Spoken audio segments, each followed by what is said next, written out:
La deep track est un tracé dans lequel vous allez plus profond au deuxième bloc, en plus de faire une sortie de virage serrée. Il ne s'agit pas d'aller plus large, mais bien d'aller plus profond dans l'entrée de virage.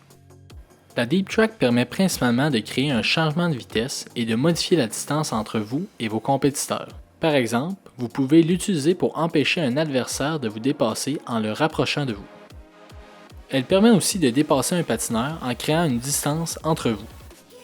Une autre manière de l'utiliser est de bloquer un dépassement extérieur en l'exécutant avant que votre compétiteur soit à côté de vous. Comme la deep track nous fait tourner au deuxième bloc plutôt qu'au quatrième, elle nous donne un plus grand espace d'accélération en sortie de virage, ce qui peut être un grand avantage, mais elle demande aussi beaucoup d'énergie. Le truc avec la deep track, c'est de savoir quand l'utiliser en course. Comme elle est exigeante, il faut savoir s'en servir seulement au moment opportun afin de pouvoir surprendre nos adversaires. Pour faire une bonne deep track, vous devez être capable de rester longtemps sur votre jambe gauche et de pivoter sur celle-ci.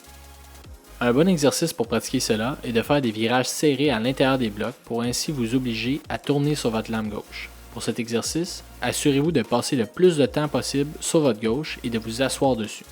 Un bon truc pour pratiquer les tracés est de les imposer à l'aide de blocs supplémentaires. Pour la deep track, ajoutez un cône 1,5 m à droite du premier bloc, un deuxième 2 m plus profond que le deuxième bloc et un troisième 1 m à l'extérieur du septième bloc.